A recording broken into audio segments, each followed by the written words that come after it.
When a man's affection drifts away from God, there are 5 dimensions of lust that you will find in that man. Our team of skillful, passionate believers have carefully selected this video for you to watch. Just sit back, watch, and get blessed. When a man's affection drifts away from God, there are 5 dimensions of lust that you will find in that man. The first is he will start loving knowledge and not life. That is the first sign of Babylon. The first sign of Babylon is pursuit for knowledge and not life. You know why? Because he wants to seek false relevance. It doesn't matter if God approves of him, but he just wants to be relevant among men. And what will make him relevant is knowledge. See, what God calls knowledge is actually not facts and information. It's life. He said, this is life eternal, John 17:3, that you may know him, the only true God. So God's definition of knowledge is actually life. And so any life, any knowledge that is only mental will puff up. And that pride becomes the reason why God will reject you.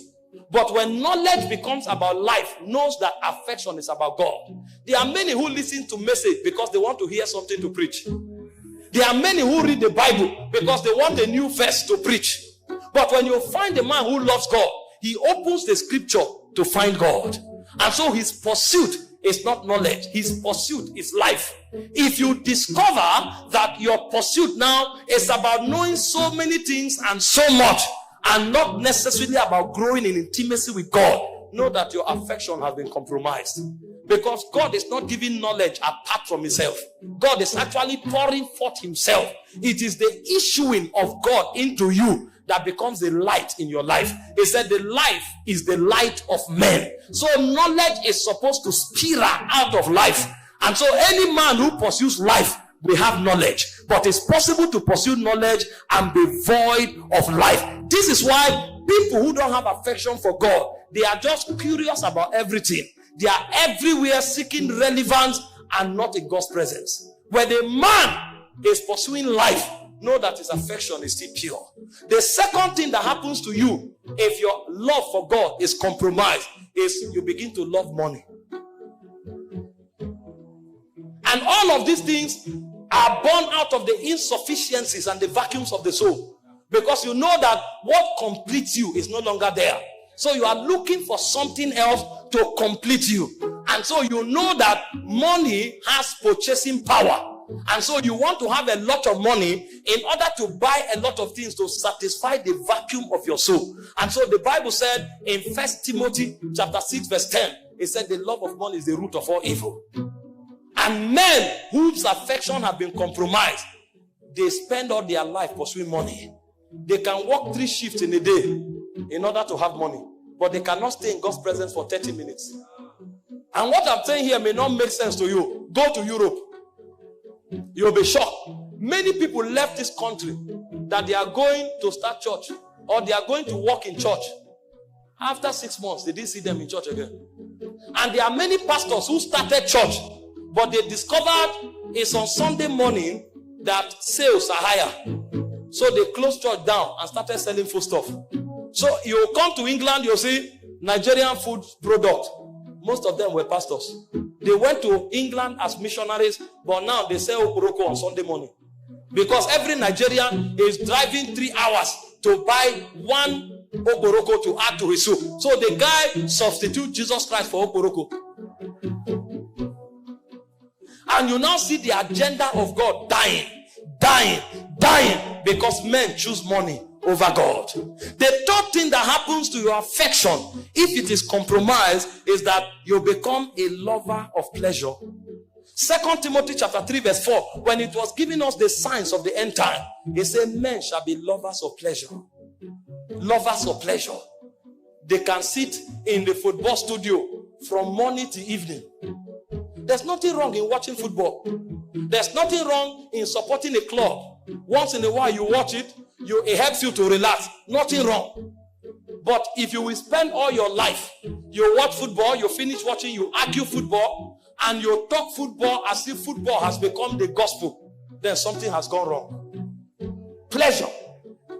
You'll find them. They say there's a new theater in town. Every Wednesday, they are there to watch a movie. They say they are doing bar beach somewhere. They are there with short neck and shirt. Anything that is pleasure. If you like, put gate fee to be 1 million, they will pay. They say comedians are coming this week. They are there on VIP table. Next week, another comedian is coming. They are there. Next week, another one. If it is pleasure, they never get tired. So they can keep the routine of watching football every week for 10 years. They can keep the routine of going clubbing every Friday night for 6 years. But tell them, we have VG every Wednesday. They will attend the first one. After that one, they say, you know, is you. Something has happened to their energy. Energy has been depleted. If it is God, they are weak and weary. But if it is something that stirs their emotion, they will be there. If he finishes, they are angry. Why did this thing finish so soon? When it has to do with pleasure, it becomes so soon. But when it is God, why is it taking so long? Know that something is wrong with the affection. The affection has been compromised. And if the devil gets the gate of your love, he can make you a slave through lust. That's why God never finds many men. Number 4, when people's affections are compromised, they become lovers of self. 1 Timothy 3 verse 2, self. The guy can afford to be in the gym for 4 hours, 5 hours. He needs a big chest. He finishes from the gym in the evening in his bedroom, 30 press up. He will do press up. He will carry rope and skit. He will all kinds of shape. You know.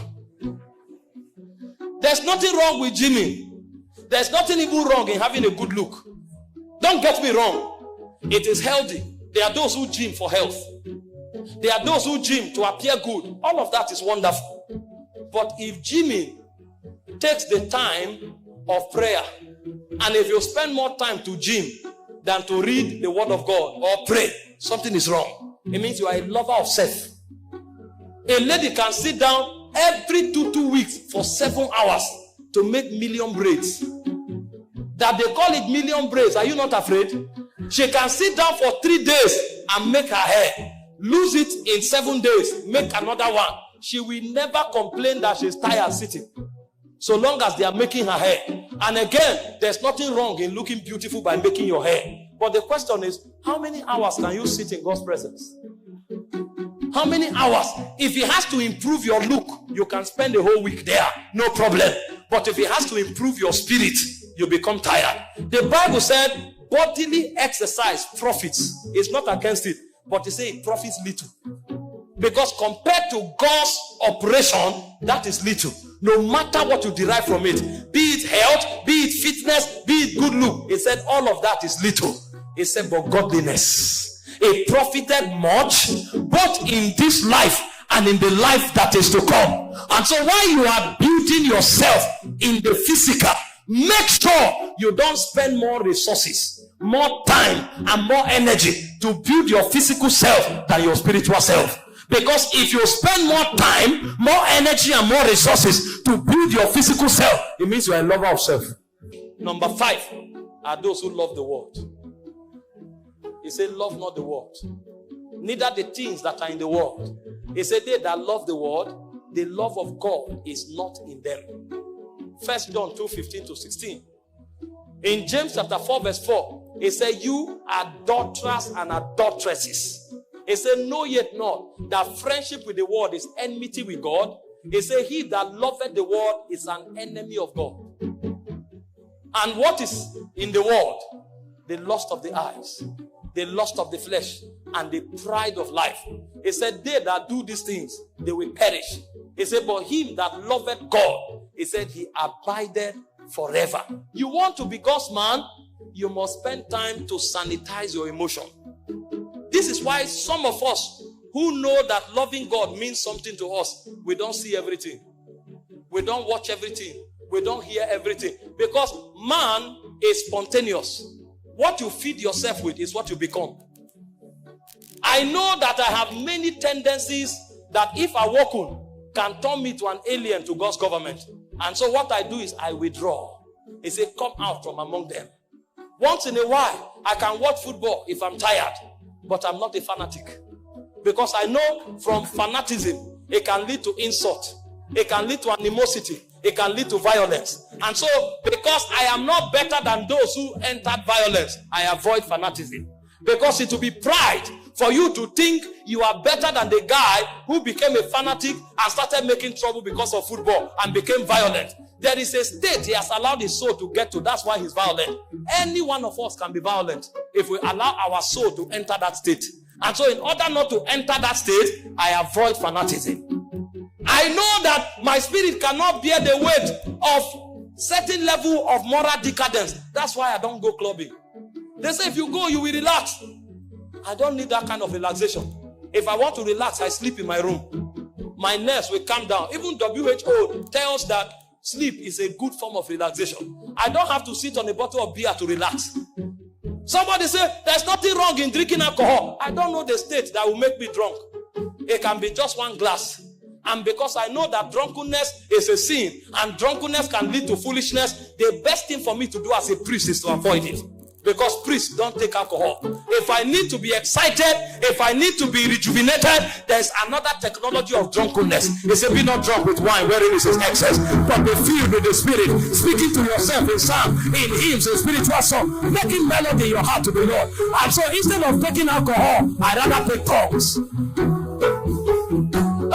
Our team of skillful, passionate believers have carefully selected this video for you to watch. Just sit back, watch, and get blessed.